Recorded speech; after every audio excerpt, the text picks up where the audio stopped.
Head on collision में हम special cases में हम कंसीडर करते हैं, यानी कि यहाँ पर मान लेते हैं आपके पास m1 है और ये m2 है। इसकी इनिशियल स्पीड u1 और इसकी इनिशियल स्पीड u2, और कोफिशिएंट ऑफ रेस्टिट्यूशन हम मान लेते हैं e। e is coefficient of restitution. अब यहाँ पर एक स्पेशल केस ये है कि if m1 is much much larger than m2, अगर m1 की वैल्यू m2 से बहुत ज्यादा होती है, तो बच्चों यहाँ पर हम मोमेंटम कंजर्व नहीं करते हैं।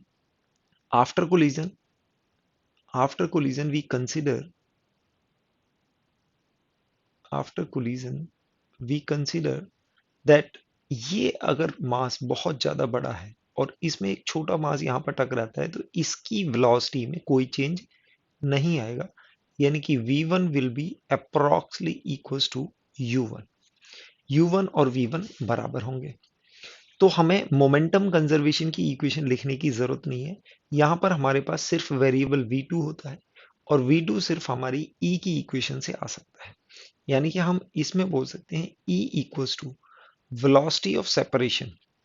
वेलोसिटी ऑफ सेपरेशन, इसकी वेलोसिटी हो जाएगी कुछ आफ्टर v2, और this will be always u1। इसकी वेलोसिटी u1 ही रहेगी, टकराने के बाद इसकी वेलोसिटी v2 हो जाएगी।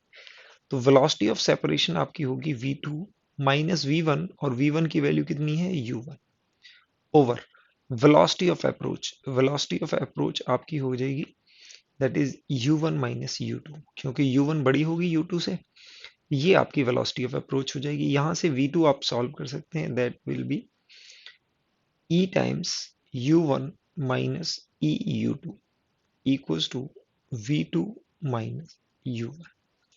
तो आपको यहां से ये वैल्यू आ जाएगी that is u1 into 1 plus e minus e u2।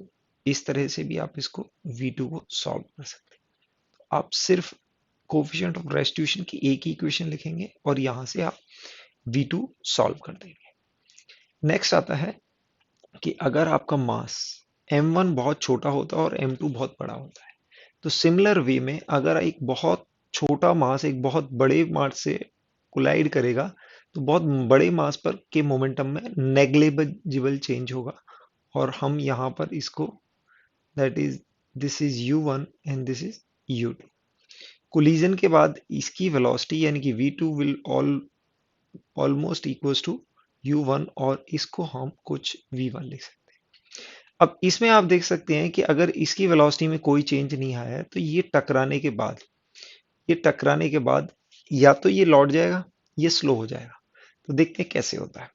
तो हमारे पास your v2 will be equals to v2, यानी कि इसकी वेलोसिटी में कोई चेंज नहीं आएगा। v2 will always be nearly equals to u2। u2 के बराबर ही होगी, इसकी वेलोसिटी में कोई चेंज नहीं आएगा, और इसकी velocity after impact v2 u2 के बराबर ही रहेगी। दूसरी इक्वेशन हम कोफिशिएंट ऑफ रेस्टिट्यूशन की लिखेंगे e के टर्म्स में।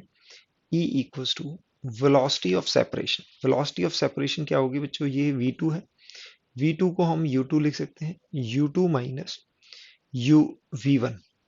हम लिखते हैं v2 माइनस v1 लिखते हैं, यहाँ पर v2 की वैल्यू u2 है और उसको u2 माइनस v1 लिखेंगे, और velocity of approach u1 minus u2 हो जाएगी। और आप इसको सॉल्व करेंगे that is u2 minus v1 equals to e times u1 minus u2, ये हो जाएगी। और v1 की वैल्यू आप देखेंगे this is u2 minus times e u1 minus u2, इसको राइट हैंड साइड पर ले जाएंगे, ये v1 की वैल्यू आ जाएगी। v1 को फर्दर सॉल्व करेंगे आप, v1 को फर्दर सॉल्व करेंगे आप, इसको सिंप्लीफाई करके लिख सकते हैं that is u2 into 1 plus e minus E u1, ये वैल्यू आपकी v1 की आ जाएगी। तो अगर दोनों ही केसेस में से अगर आपको बताया जाए कि m1 बहुत ज़्यादा बड़ा है या m2 बहुत ज़्यादा छोटा है, तो उन दोनों केसेस में सिर्फ आप e की इक्वेशन से आप आंसर निकाल सकते हैं, क्योंकि आपके पास सिर्फ एक ही वेरिएबल होगा। नेक्स्ट हम यहाँ पर एक फॉर्मूला देख लेते हैं। जनरली आपको ये बुक्स में मिलता है, बट मैं इसको बहुत अप्रिशिएट नहीं करता हूँ। यानी कि ये बिफोर कोलिजन इसकी वेलोसिटी u1 है और इसकी वेलोसिटी u2 मास इसका m1 है और ये m2 है, और we are talking about head on collision. Head on collision की हम बात कर रहे हैं। तो हेड ऑन कोलिजन में हम बात करेंगे तो इसका मास m1 और इसका मास m2, और आफ्टर कोलिजन ये आफ्टर कोलिजन है। This is the scenario after collision. Collision के बाद ये सिनेरियो है। अब यहां पर आप देखेंगे कि इन दोनों में कोलिजन हो गया, तो यहां पर V1 और V2 के लिए हम डायरेक्ट फॉर्मूला जो यूज करते हैं वो डायरेक्ट, आप इस फॉर्मूले को याद करना चाहें याद कर सकते हैं, अदरवाइज E की इक्वेशन और मोमेंटम कंजर्वेशन की इक्वेशन से आप इसको डराइव भी कर सकते हैं।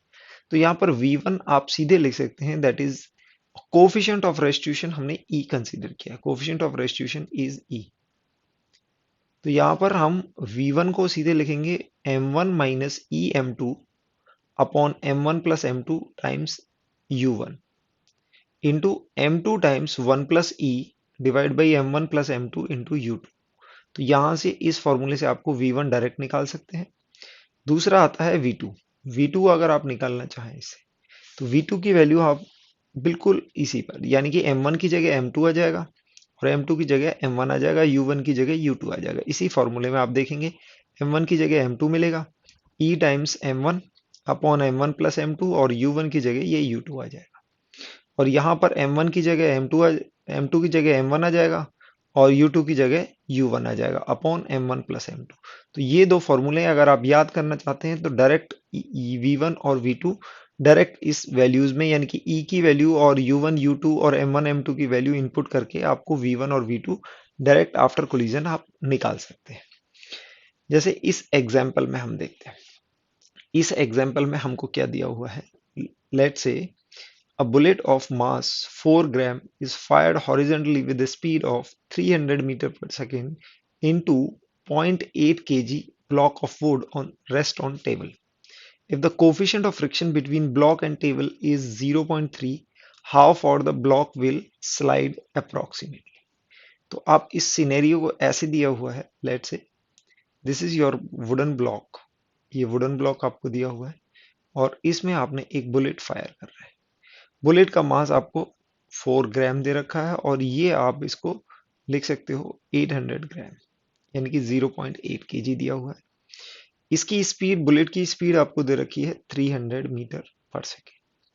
अब ये इसमें जाके एम्बेडेड हो जाता है, बुलेट इसके अंदर एम्बेडेड हो जाएगी, और फिर ये यहाँ पर मूव किया करेगा। तो यहाँ पर कोफिशिएंट ऑफ फ्रिक्शन आपको म्यू की वैल्यू 0.3 दे रखी है। अब आपको बताना है कि ये कितना डिस्टेंस मूव करेगा, x।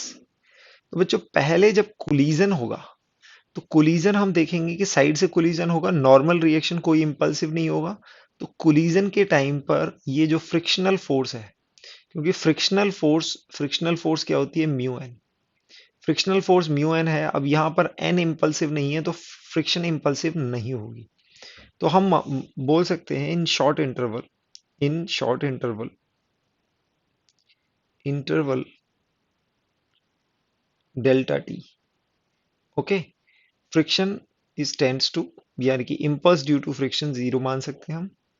Impulse due to friction, friction से जो भी इम्पल्स आएगा वो ऑलमोस्ट नेग्लिजिबल और ऑलमोस्ट जीरो। तो for short interval of time we can conserve the momentum, momentum को कंजर्व कर सकते हैं। मोमेंटम को कंजर्व बोल सकते हैं, तो हम बोल सकते हैं initial momentum equals to final momentum. Initial momentum इसका था 4 इंटू 300, ये ग्राम्स में लिया है, ये मीटर पर सेकेंड में, प्लस ये रेस्ट पर था, दूसरा ब्लॉक आपका रेस्ट पर है, आपने ये सिस्टम, दोनों पार्टिकल को सिस्टम मान लिया है। फाइनल में ये दोनों एक दूसरे के कोलैबोरेट हो जाएंगे, तो आप इसको ऑलमोस्ट ये 800 के आसपास होगा, otherwise to be very precise ये 804 लिखना चाहिए, बट हम ये अप्रोक्सीमेट 800 मान लेते हैं, because this is very small as compare to 800। 800 plus some velocity v, यानी कि कोलिजन के बाद इसकी वेलोसिटी v हो जाती है। अब इसको आप कैलकुलेट करोगे, आपके पास आ जाएगा 1200/800, ये हमने ग्राम्स में लिया है, और इसको आप, तो आपके पास this will come out to be 3/2, यानी कि वेलोसिटी आ जाएगी आपको मीटर पर सेकंड में, velocity will be equal to 3/2। Velocity 3/2 है, और यहाँ पर कोफिशिएंट ऑफ फ्रिक्शन दे रखा है। तो यहाँ पर रिटार्डेशन, तो फ्रिक्शन की वैल्यू म्यू एम जी होगी, और रिटार्डेशन आप देख सकते हैं, रिटार्डेशन यानी कि नेगेटिव एक्सेलरेशन, रिटार्डेशन की वैल्यू आपकी म्यू जी होगी। तो यहाँ पर थर्ड इक्वेशन ऑफ मोशन हम निकाल सकते हैं, यानी कि v square equals to u square minus two a की वैल्यू कितनी है म्यू जी, और यहाँ पर कितना डिस्टेंस चल रहा है ये एक्स। तो ये आप देखेंगे कि इधर इसका फ्रिक्शन लगेगा, ये आगे बढ़ते हुए रिटार्ड करते हुए यानी कि स्लो डाउन होते हुए आगे बढ़ेगा, और एक डिस्टेंस मूव होने के बाद ये स्टॉप हो जाएगा यानी कि रेस्ट पर आ जाएगा। तो अब यहाँ इस इक्वेशन से हम ये x निकाल सकते हैं। आप x को निकालोगे, x will be you square, you की वैल्यू आपकी आएगी 3/2 होल स्क्वायर ओवर 2, म्यू की वैल्यू 0.3। सिंप्लिसिटी के लिए आप g की वैल्यू 10 ले लेंगे, तो ये आपको अप्रोक्स 0.37 ये वैल्यू मिल जाएगी, and it will be in metres. तो आप देखेंगे यहाँ पर जो अप्रोक्स आंसर है वो कौन सा है, बी आंसर आपका आ जाएगा। नेक्स्ट क्वेश्चन है, नेक्स्ट क्वेश्चन में अच्छा क्वेश्चन है, यहाँ पर इस क्वेश्चन को थोड़ा पढ़ लेते हैं। क्वेश्चन में दिया हुआ है a piece of wood of 0.03 kg is dropped from the top of a 100 meter height building. At the same time, a bullet of mass 0.2 kg is fired vertical with velocity 100 meter per second from the ground. The bullets get embedded then maximum height to which the combined system reach above the building before falling below. अब इस question का थोड़ा सा diagram बना लेते हैं। Question को देखो, एक बहुत ऊंची बिल्डिंग से ड्रॉप किया जा रहा है, this is 100 metre height. 100 metre height से आपको एक पीस ऑफ वुड को ड्रॉप किया जा रहा है, और इस वुड का मास है आपके पास m1 इक्वल्स टू 0.03 kg, यानी कि ये आप ग्राम्स में निकालोगे तो 30 ग्राम आ जाएगा। और यहाँ पर एक बुलेट है, बुलेट का मास आप देखोगे 20 ग्राम होगा। इसको फायर किया गया है विद 100 मीटर पर सेकेंड। ओके, इसके बाद ये दोनों कोलाइड करेंगे, इसके बाद कोलाइड करेंगे, and this bullet will get embedded in it. तो आप ये देखो कि पहले तो ये देखेंगे कितनी देर में कोलाइड करेंगे, तो हम इन दोनों की इनिशियल रिलेटिव स्पीड निकालेंगे। तो इसकी 100 मीटर पर सेकेंड है, इसकी 0 है, तो यहाँ पर v रिलेटिव निकालेंगे। v relative will be 100 minus 0, तो दैट विल बी 100 मीटर पर सेकेंड। तो इनको रिलेटिव डिस्टेंस कितना कवर करना है, 100 मीटर। तो आप ये देखेंगे v रिलेटिव, a रिलेटिव 0 है, a रिलेटिव 0 है, और s रिलेटिव आप निकालोगे दैट इज 100 मीटर। तो आपको टाइम आ जाएगा that is s relative over v relative, that is 100 over 100, 100 over 100, और ये आपके पास 1 सेकेंड आ जाएगा। 1 सेकेंड के बाद ये कोलाइड करेंगे। तो 1 सेकेंड में आप देखेंगे, ये 1 सेकेंड में अगर आप फ्री फॉल पे निकालें तो ये 5 मीटर ट्रेवल करेगा, और इसकी स्पीड हो जाएगी 10 मीटर पर सेकेंड। और जबकि बुलेट की स्पीड जो बिफोर कोलिजन होगी, बुलेट की 1 सेकेंड में 10 मीटर पर सेकेंड कम हो जाएगी, और बुलेट की स्पीड जिसका मास है 20 ग्राम, इसकी स्पीड हो जाएगी, इसकी स्पीड होगी 90 मीटर पर second in upward direction. Bullet upward direction में होगी और इसकी डाउनवर्ड डायरेक्शन। तो आपको ये सिनेरियो आ गया। अब इन्होंने पूछा है कि ये दोनों कोलाइड हो जाते हैं and bullets get embedded in the wood, और बुलेट इसमें एम्बेड हो जाती है। अब ये कंबाइंड सिस्टम कितना राइज करेगा, ये पूछा हुआ है। तो हम इस शॉर्ट इंटरवल में जब भी कोलिजन होगा तो हम यहाँ पर क्या करेंगे, मोमेंटम कंजर्व करेंगे, क्योंकि mg इंपल्सिव फोर्स नहीं है। तो शॉर्ट ड्यूरेशन में F delta T will tends to 0, क्योंकि ये कांस्टेंट है और ये हमारी इट्स वेरी स्मॉल। तो हमारा एफ डेल्टा टी जो इम्पल्स होगा mg के, क्योंकि mg नॉन इम्पल्सिव है, impulse due to mg will almost be 0। तो हम यहाँ पर मोमेंटम कंजर्व करेंगे। तो मोमेंटम कंजर्वेशन में आप देखेंगे बुलेट है जिसकी स्पीड ऊपर की तरफ 90 मीटर पर सेकेंड है, और उसका मास है 20 ग्राम। जो ब्लॉक है उसका मास है आपके पास 30 ग्राम, और उसकी स्पीड है डाउनवर्ड डायरेक्शन में 10 मीटर पर सेकेंड। तो हम इनिशियल मोमेंटम को हम लिखते हैं, इनिशियल मोमेंटम हमारे पास क्या आएगा, तो यहाँ पर हमारा इनिशियल मोमेंटम अपवर्ड डायरेक्शन में, देखो अपवर्ड डायरेक्शन में इसकी स्पीड ज़्यादा है तो हम अपवर्ड डायरेक्शन में पॉजिटिव कंसीडर कर रहे हैं। इसका हो जाएगा 90 इंटू 20। हम स्पीड को मीटर पर सेकंड में ले रहे हैं और मास को ग्राम्स में ले रहे हैं। और ये डाउनवर्ड डायरेक्शन में है तो ये हो जाएगा -30 इंटू 10। इसको आप फाइनल मोमेंटम के इक्वल लिखेंगे। फाइनल मोमेंटम में आपका मास हो जाएगा 50, 30 प्लस 20 और उसकी वेलोसिटी हो जाएगी v। और इसको हम अपवर्ड डायरेक्शन में पॉजिटिव कंसीडर करें। इन दोनों को अगर आप इक्वेट करोगे तो initial momentum that is 1800 gram metre पर सेकेंड होगा, माइनस दिस इज 300। ओके, 300। तो ये आपके पास आ जाएगा 50 इंटू वी। तो आप यहां से सॉल्व करेंगे तो v की वैल्यू आप 30 मीटर पर सेकेंड मिलेगी। v की वैल्यू आपको 30 मीटर पर सेकेंड आ गई। तो आप यहां पर देखेंगे कि जो कंबाइंड मास है, कंबाइंड मास इज 50 ग्राम और इसकी कंबाइंड स्पीड हो जाएगी 30 मीटर पर सेकेंड। अब जो 30 मीटर पर सेकेंड अगर ये ऊपर की तरफ जा रहा है, अगर ये ऊपर की तरफ जा रहा है तो आप यहां से निकाल सकते हैं कि ये कितना हाइट राइज करेगा। हम ये 3 सेकंड में स्टॉप हो जाएगा और 3 सेकंड में ये 45 मीटर राइज करता है बच्चों, आपको ये पता होगा। अदरवाइज आप इसी इक्वेशन से निकाल सकते हो, 0 = v² - 2gh। तो h की वैल्यू v²/2g ये आ जाएगी। तो आप यहाँ पर इसको 30 यानी कि स्क्वायर इज 900/2 × 10, आप यहाँ से भी निकाल सकते हैं 45 मीटर।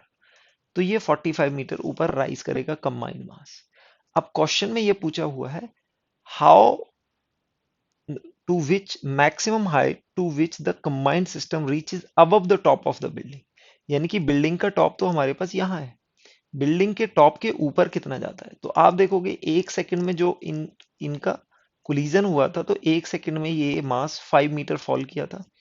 अब ये यहाँ से 45 मीटर राइज करेगा, 45 मीटर राइज करेगा तो बिल्डिंग के ऊपर से ये 5 मीटर माइनस करके top of the building, total height above the building, above the building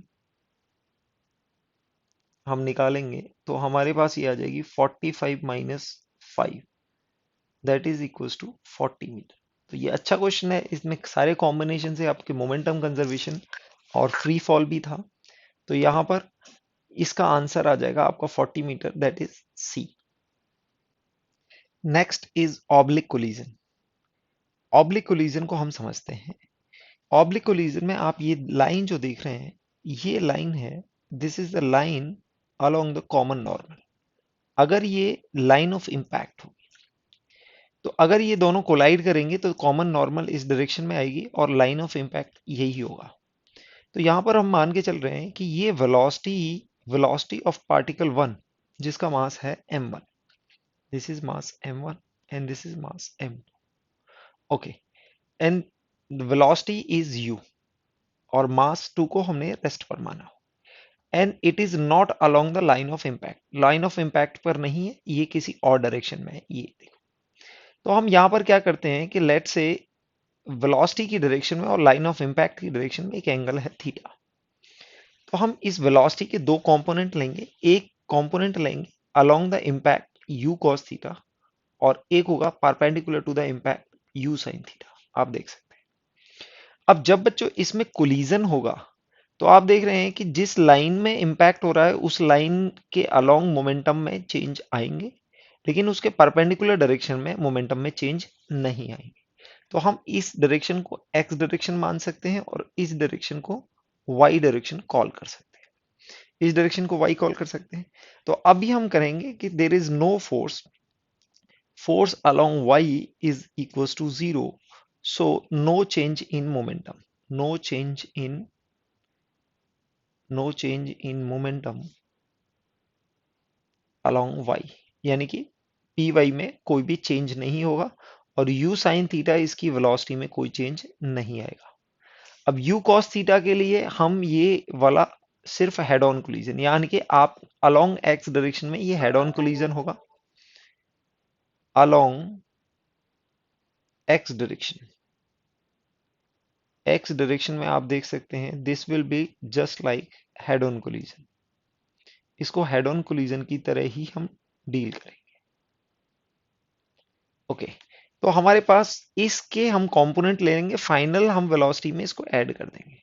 अब देखेंगे इसका मास m1 है और इसकी वेलोसिटी है u cos थीटा और ये रेस्ट पर है।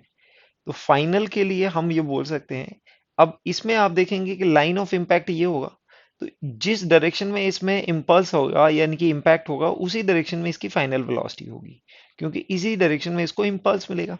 तो final velocity will B along X direction u2, इसको v2 बोल देते हैं, और इसको हम v1x बोल सकते हैं और v1y बोल सकते हैं। तो सबसे पहले हम v1y को बोल सकते हैं v1y इक्वल्स टू u1y, यानी कि u1 अलोंग y एक्सिस, और वो कितनी है u sin थीटा, ये हम निकाल सकते हैं। दूसरा, हम अगर हमारा कोफिशिएंट ऑफ रेस्टिट्यूशन e है, हम दो वेरिएबल हैं यहाँ पर, हमारे दो वेरिएबल होंगे v2 और v1, ये हम निकालेंगे। तो हम मोमेंटम कंजर्व कर सकते हैं। सबसे पहले एक मोमेंटम कंजर्वेशन की इक्वेशन रहेगी, momentum along X equals to conserve. Conserve में हम कहेंगे तो यानी कि initial momentum along X equals to final momentum along X. Initial momentum हम बोल सकते हैं that is m u cos theta, और फाइनल मोमेंटम हमारा क्या होगा m1 u1 sorry m1 v1 x, that is m1 v1 x plus m2 v2। ये हमारी एक इक्वेशन आ जाएगी। दूसरी इक्वेशन हम velocity of separation, velocity of approach पहले हम देखते हैं। वेलोसिटी ऑफ अप्रोच हमारी u cos थीटा होगी, क्योंकि हमारा पार्टिकल 2 यानी कि मास 2 हमारा रेस्ट पर है, तो जो भी अप्रोच होगी वो सिर्फ इसी लाइन के अलोंग होगी, इसी लाइन के अलोंग अप्रोच होगी, और वो वेलोसिटी u cos थीटा होगी। वेलोसिटी ऑफ अप्रोच हमेशा लाइन ऑफ इम्पैक्ट के डायरेक्शन में जो वेलोसिटी होती है, जो रिलेटिव वेलोसिटी होती है, वो वेलोसिटी ऑफ अप्रोच होती है। इस केस में आपकी वेलोसिटी ऑफ अप्रोच हो जाएगी u cos थीटा। और वेलोसिटी ऑफ सेपरेशन आप देख सकते हैं, क्योंकि हमने जस्ट हेड ऑन कोलिजन की तरह कंसीडर करना है इन एक्स डायरेक्शन, तो यहाँ पर ये v2 वेलोसिटी है और ये v1x है। तो हम जानते हैं कि कोलिजन होने के बाद ये वेलोसिटी ज्यादा होगी, तो वेलोसिटी ऑफ सेपरेशन आप यहां से लिख सकते हैं that is v2 minus v1 in x direction. तो आपके पास ये दो इक्वेशन आएंगे, आप इन दोनों को सॉल्व करेंगे and you will get m1 और m2, यानी कि we are learning the method to solve oblique collision.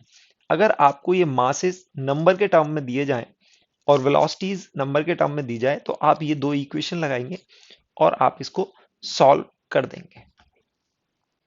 यहां पर हम केस कंसीडर करते हैं, लेट से एक मास है m and it is moving with velocity u initially, और it strikes the horizontal ground, यानी कि हॉरिजेंटल पर स्ट्राइक करता है सम एंगल थीटा। ये आप एंगल देख सकते हो, ये एंगल थीटा है। इम्पैक्ट होने के बाद ये डिफ्लेक्ट होता है, यानी कि ये परपेंडिकुलर से कुछ एंगल फाई बना रहा है और इसकी वेलोसिटी v है। तो we need to find v and phi, ये दोनों वैल्यू हमें निकालनी है। ओके, तो आप यहां पर देखेंगे कि जब भी इम्पैक्ट होगा, जब भी इम्पैक्ट होगा तो नॉर्मल के अलोंग में इंपल्स होगी, नॉर्मल के अलोंग में इंपल्स होगी। और इस डायरेक्शन को अगर आप x कंसीडर करें और इस डायरेक्शन को y कंसीडर करें, तो x डायरेक्शन में कोई भी फोर्स नहीं होगी, Fx equals to 0। So Px initial equals to Px final, ये हम बोल सकते हैं। Px initial equals to Px final हम बोल सकते हैं। तो आप initial momentum equals to final momentum बोल सकते हैं। अच्छा, एक और इसमें जरूरत पड़ेगी, हमें कोफिशिएंट ऑफ रेस्टिट्यूशन की जरूरत पड़ेगी। Coefficient of restitution, coefficient of restitution हमें गिवन होना चाहिए, ये इसकी जरूरत पड़ेगी, ई, ये इंफॉर्मेशन और गिवन होनी चाहिए। तो हमें P X equal to P Y कर देंगे। तो आप ये देखेंगे एक्स डायरेक्शन में इसका इनिशियल मोमेंटम इसकी इनिशियल वेलोसिटी होगी यू साइन थीटा, और आप देखेंगे ये एंगल फाई है और ये वेलोसिटी v है, this angle is also phi, और ये हो जाएगी v साइन फाई।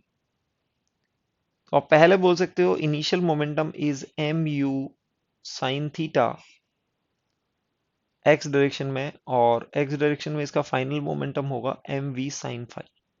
ये आपका एम वी साइन फाई होगा। तो यहां से आपके पास एक रिलेशन मिल जाएगा, आपका ये आ जाएगा u sine theta equals to v sine phi. ये आपके पास एक रिलेशन आ जाएगा। This is first relation. दूसरा रिलेशन हम बोल सकते हैं कि velocity of approach E equals to velocity of separation over velocity of approach, velocity of approach.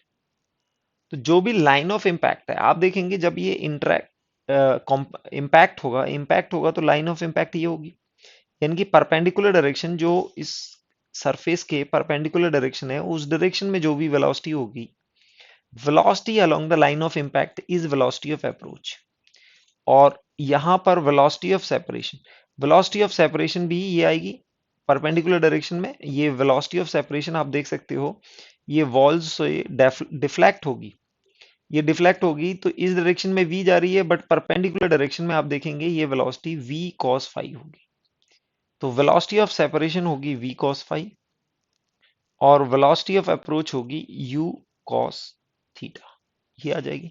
तो यानी कि यहां से v cos फाई की वैल्यू आपके पास e u cos थीटा आ जाएगी, यानी कि ये दूसरी इक्वेशन हो जाएगी।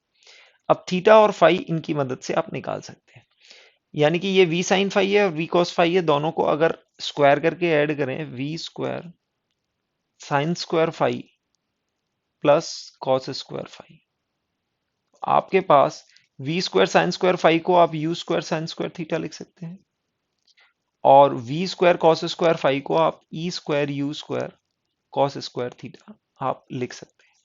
तो यहां से आपके पास u स्क्वायर ये आ जाएगी v स्क्वायर, और ये 1 plus, sorry, this is sine square theta plus E square cos square theta. ये वैल्यू आ जाएगी इसका होल का रूट, ये आ जाएगा। और अगर आप टेन फाई निकालना चाहें, यानी कि इन दोनों इक्वेशन में अगर आप डिवाइड कर दें, तो आपके पास टेन फाई की वैल्यू आपके पास v sine phi over v cos phi ऐसे निकाल सकते हैं। v साइन फाई की वैल्यू u साइन थीटा है, और v cos फाई की value e u cos theta है। तो यानी कि यहां से आपको ये इक्वेशन मिल जाएगी tan phi equals to tan theta by e, tan theta by e. आपको ये दो रिलेशन मिल जाएंगे, और आप इसमें इन दोनों में कंडीशन देखेंगे, if E equals to one, if E equals to one तो v इक्वल्स टू यू आ जाएगी, और फाई इक्वल्स टू थीटा आ जाएगा। ई अगर वन होगा तो यहां पर ये वैल्यू वन आ जाएगी, और ये वन हो जाएगा पूरा, तो v इक्वल्स टू यू हो जाएगा, क्योंकि इसका रूट लेंगे। और यहाँ पर टेन थीटा और टेन फाई दोनों इक्वल हो जाएंगे ई इक्वल्स टू वन पे। तो ई इक्वल्स टू वन पे यू इक्वल्स टू वी हो जाती है, और फाई इक्वल्स टू थीटा हो जाता है। तो वहां पर हम बोलते हैं कि जिस स्पीड से ये इसमें इम्पैक्ट बनेगा, उसी स्पीड से और उसी एंगल पर ये डिफ्लेक्ट होगा। इसको इंसिडेंट एंगल और रिफ्लेक्टेड एंगल भी बोलते हैं, जो लाइट के केस में हम इसको। ऑब्लिक कोलिजन में हम एक स्पेशल केस कंसीडर करते हैं। स्पेशल केस में हम क्या कंसीडर कर रहे हैं कि दोनों कोलाइडिंग पार्टिकल का मास इक्वल है, कोफिशिएंट ऑफ रेस्टिट्यूशन 1 है, और इनिशियली U2 रेस्ट पर है, यानी कि ये रेस्ट पर होना जरूरी है, ये रेस्ट पर है, U2 जीरो है। तो U1 को हमने U लिया हुआ है, और लाइन ऑफ इम्पैक्ट से ये एंगल थीटा बना रहा है। तो हम यहाँ पर अगेन एक लाइन ऑफ इम्पैक्ट के डायरेक्शन में कंपोनेंट लेंगे, ये U cos थीटा आ जाएगा, और masses of the both particle are same E equals to 1, और ये वैल्यू U sin थीटा। अब यहां पर ये एक्स एक्सिस आप कंसीडर कर लेंगे। अब जो आपको अगर याद होगा कि E इक्वल्स टू वन है और दोनों का मास इक्वल है, तो हम बोलते हैं, हम बोलते हैं कि जो लाइन ऑफ इंपैक्ट है हेड ऑन कोलिजन में, the both particle will exchange there speeds, यानी कि exchange there velocity along x, along x both particles will exchange their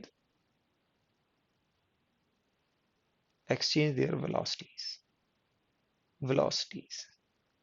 exchange velocity का मतलब है कि आप देखेंगे इसके डायरेक्शन में इसकी वेलोसिटी जीरो है और इस डायरेक्शन में इस वेलोसिटी u cos थीटा है। तो आफ्टर कोलिजन, ये केस आफ्टर कोलिजन का है, this is after collision. After collision में आप देखेंगे क्या हो गया, ये इसकी वेलोसिटी इस डायरेक्शन में हो जाएगी u cos theta, u cos theta हो जाएगी, और इस डायरेक्शन में इसकी वेलोसिटी जीरो हो जाएगी। बट हमें ये पता है कि ऑब्लिक कोलिजन में जो लाइन ऑफ इंपैक्ट से परपेंडिकुलर कंपोनेंट होता है वेलोसिटीज का, इट रिमेन अनचेंज्ड, इस पर कोई इंपैक्ट नहीं आता है। तो पार्टिकल वन की सिर्फ ये वाई डायरेक्शन की वेलोसिटी u sin थीटा रहेगी, और पार्टिकल टू पर x डायरेक्शन की वेलोसिटी आ जाएगी, क्योंकि इसकी जो x डायरेक्शन की वेलोसिटी होगी वो ये एक्वायर कर लेगा, और इसकी जो x डायरेक्शन की वेलोसिटी होती है वो इसके पास आ जाएगी, एक्वायर हो जाएगी।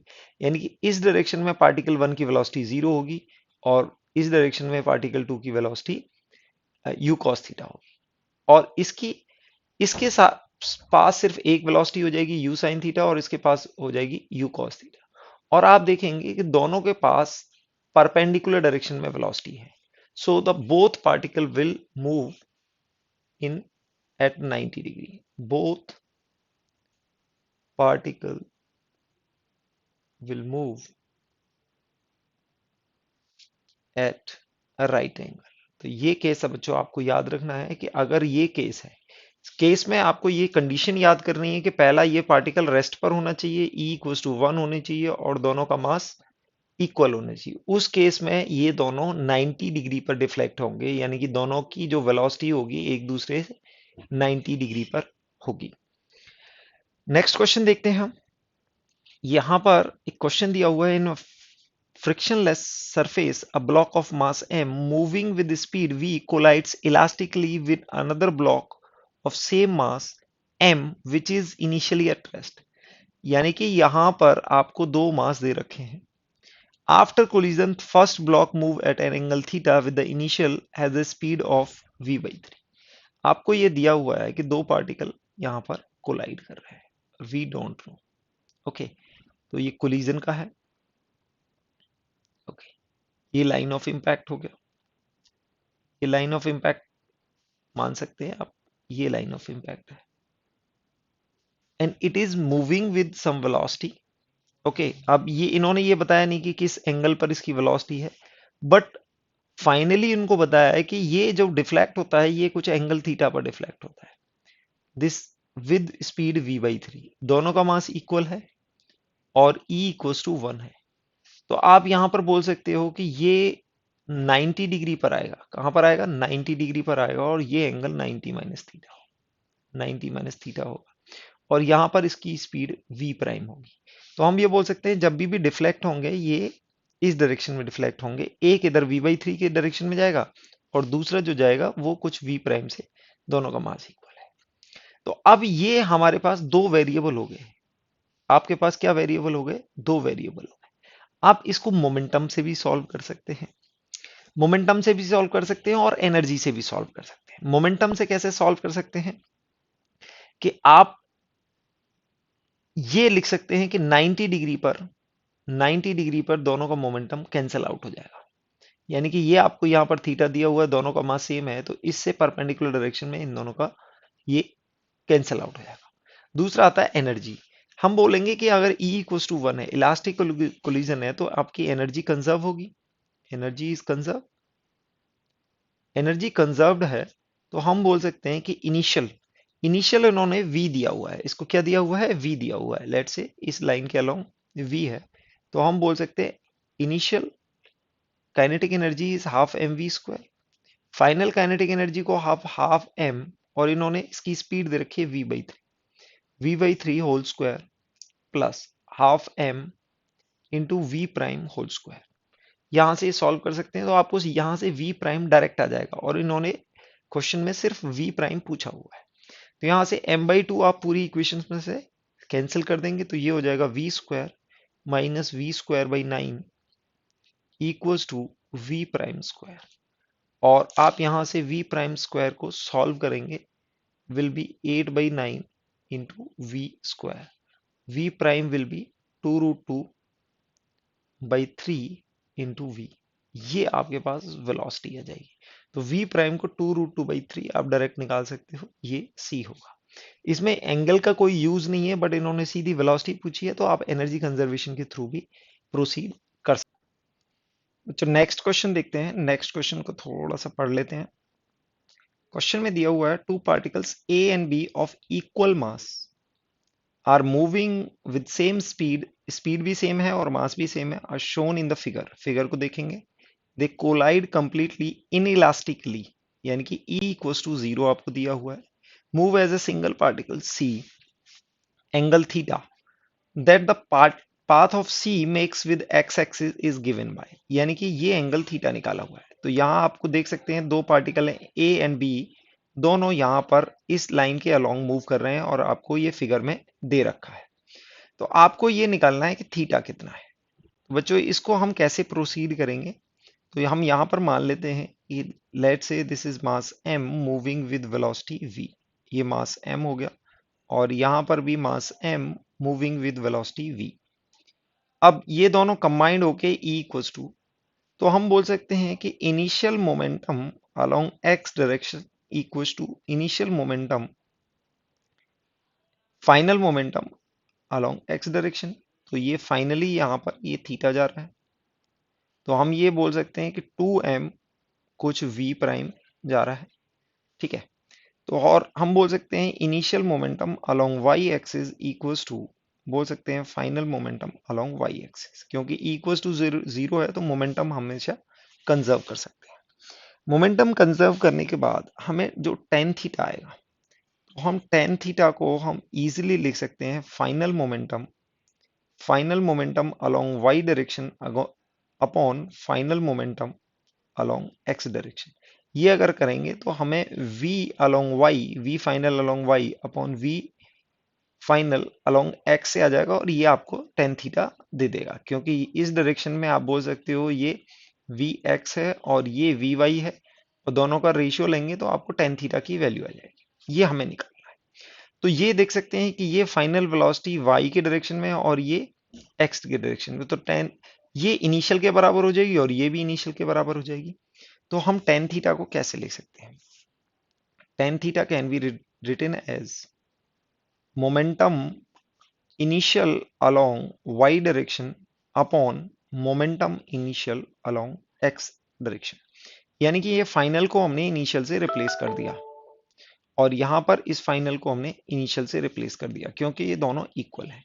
अब तो आप momentum initial momentum along y लिखेंगे, तो यहाँ पर आप इसको इसका y कंपोनेंट, यानी कि ये mv है, इसका y कंपोनेंट लेंगे तो cos थीटा से लेंगे, तो आप इसको लिख सकते हैं m into V into cos 45 और दूसरे का अगर आप लेंगे तो इसका cos 30 से ये y कंपोनेंट आ जाएगा, y कंपोनेंट आ जाएगा प्लस cos 30, ओके, अपॉन हम x कंपोनेंट अगर लेंगे तो mv, एक्स कंपोनेंट अगर आप इसका लेंगे तो ये आएगा sin 30, sin 30 इस डायरेक्शन में होगा, तो हम sin 30 को लिख सकते हैं sin 30, ये पॉजिटिव डायरेक्शन में होगा और ये नेगेटिव डायरेक्शन में होगा, और ये होगा sin 45, इस डायरेक्शन में sin 45 होगा, क्योंकि इसके दो कंपोनेंट आएंगे, एक along this and along Y, तो इसको हम माइनस sin 45 लिख सकते हैं। एम वी आपका कैंसिल हो जाएगा, cos 45 इज 1/√2 और 30 डिग्री को √3/2 लिखेंगे, और यहाँ पर 1/2 माइनस 1/√, तो आप यहाँ पर मल्टीप्लाई करेंगे, तो आप यहाँ पर मल्टीप्लाई करेंगे और इनका एलसीएम लेंगे, तो आपके पास ये आ जाएगा √2 प्लस √3 और ये 1 माइनस √2, ये आपको टेन थीटा की वैल्यू आ जाएगी। टेन थीटा की वैल्यू आप यहाँ पर ऑप्शंस में मैच करेंगे तो आपको ए ऑप्शन मैच करता दिखेगा। ए आपका आंसर होगा। आपको सिंपली कुछ नहीं करना है कि आपको क्या करना है कि एक्स वाई का मोमेंटम कंजर्व करना है और एक्स का मोमेंटम कंजर्व करना है, दोनों का रेशियो लेना है और वो आपको टेन टेन थीटा के इक्वल मिल जाएगा। नेक्स्ट क्वेश्चन कंसीडर करते हैं। नेक्स्ट क्वेश्चन इंटरेस्टिंग क्वेश्चन है बच्चों। यहां पर दिया हुआ है a particle of mass m is moving along x axis with initial speed ui। ui से इनिशियल जा रहा है। It collides elastically with particle of mass m 10m at rest, then moves with its initial kinetic energy। इसमें दिया हुआ है initial kinetic energy दिया हुआ है। Okay, moves with half of its initial kinetic energy, half of initial kinetic energy से जाता है और एक ये रिलेशन दिया हुआ है और आपको n की वैल्यू निकालनी है। तो पहले हम एनर्जी कंजर्वेशन, क्योंकि ये इलास्टिकली दिया हुआ है तो एनर्जी हम कंजर्व कर सकते हैं। तो पहला एक रिलेशन हम ये कह सकते हैं कि एनर्जी कंजर्व होगी, यानी कि हाफ एम यू स्क्वायर, ये आपकी इनिशियल काइनेटिक एनर्जी है। Final kinetic energy is half of initial, half M U square by two. इस पार्टिकल की जो इनिशियल काइनेटिक एनर्जी थी, अब जो डिफ्लेक्ट होगा तो इसकी काइनेटिक एनर्जी हाफ हो जाती है, प्लस हाफ ऑफ 10m, ये मास 10m है और इसकी स्पीड हम v प्राइम मान लेते हैं, इसका स्क्वायर। आप इसको सॉल्व करोगे तो यहां पर ये M U square by two and M U square by four, आपको ये मिल जाएगा M U square by four equals to 10m by two into V prime square. आप यहां से v प्राइम की वैल्यू निकालेंगे, m से m कैंसिल हो जाएगा और यहां पर आप देखेंगे ये u स्क्वायर बाई 20 आपको v प्राइम स्क्वायर मिल जाएगा और यहां से v प्राइम की वैल्यू आप u बाई √20 ये निकाल लें। इस तरह से आपने एनर्जी कंजर्व किया, एनर्जी कंजर्व करके आपको u की वैल्यू आ गई, यानी कि यहां पर ये v प्राइम आपने मान लिया इसकी वेलोसिटी। अब बच्चों यहां पर आप देखोगे initial momentum is along X axis, तो यहां पर इसका मोमेंटम अलोंग वाई एक्सिस, यानी कि हम बोल सकते हैं initial momentum along Y axis initially is zero, तो फाइनली भी momentum final along Y axis must be zero. तो final momentum along Y axis हम बोल सकते हैं m into sine theta one, sine theta one into speed, आप इसकी आपकी स्पीड काइनेटिक एनर्जी आप देखेंगे काइनेटिक एनर्जी हाफ हो गई है, काइनेटिक एनर्जी हाफ हो गई है तो आप इसकी स्पीड निकाल सकते हैं। इसकी स्पीड आपको आ जाएगी u बाई √2। अगर किसी की भी काइनेटिक एनर्जी किसी पार्टिकल की हाफ हो गई है इटसेल्फ, तो उसकी वेलोसिटी कितनी होगी, u बाई √2 हो गई होगी। और दूसरा हम ये कह सकते हैं this is sine theta one 10m, इसकी वेलोसिटी है v प्राइम साइन थीटा, ये रिलेशन आएगा। अब इसको माइनस से हम साइन थीटा टू, इसको हम माइनस से लिख सकते हैं, ये पॉजिटिव डायरेक्शन में और ये नेगेटिव डायरेक्शन में, और टोटल हमें क्या मिलना चाहिए, जीरो मिलना चाहिए, ये टोटल हमें जीरो मिलना चाहिए। अब इसको आप रिलेट करोगे तो आपको u से ये लिखेंगे आप साइन थीटा वन और u बाई √2, आप m वैल्यू कैंसिल कर देंगे और यहाँ पर 10m v प्राइम की वैल्यू u बाई √20 डाल देंगे और sine theta two.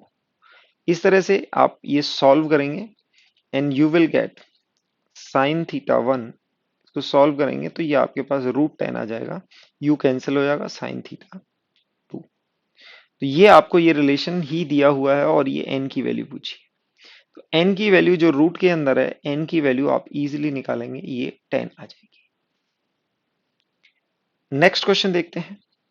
Next question में आपको दिया हुआ है particle of mass m1 with velocity v1, ये आपको मास m1 दिया हुआ है, m1 और v1 आपको दी हुई है √3i प्लस g मीटर पर सेकेंड में।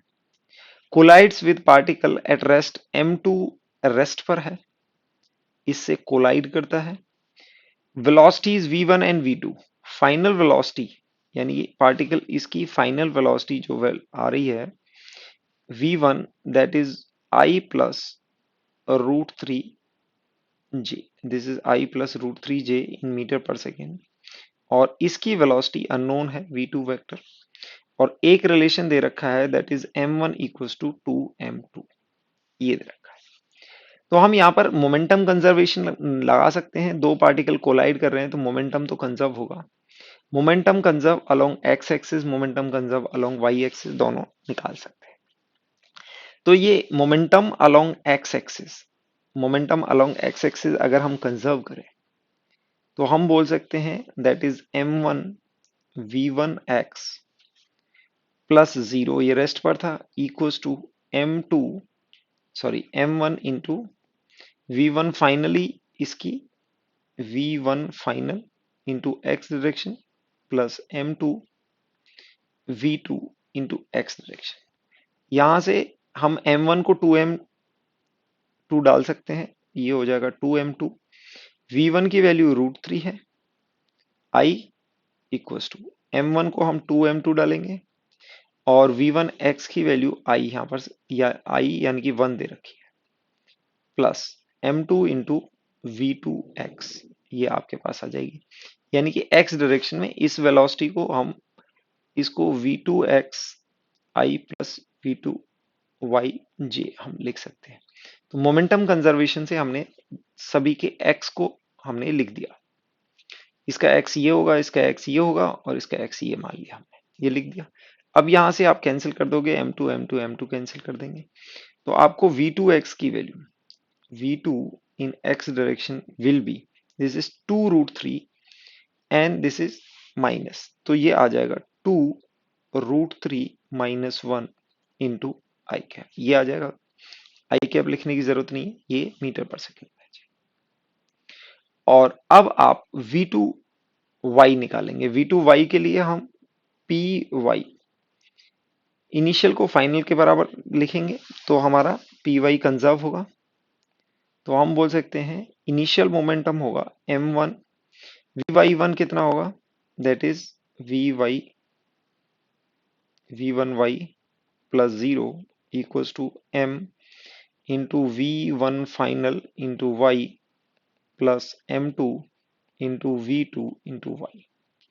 m1y आप यहां पर देख सकते हैं, दिस इज 1 और ये है √3, तो आप इसको अगेन आप 2m2 लिख सकते हैं equals to, this is 1 plus 0 equals to 2m2 और ये √3 आपको दिया हुआ है प्लस m2 इंटू v2y।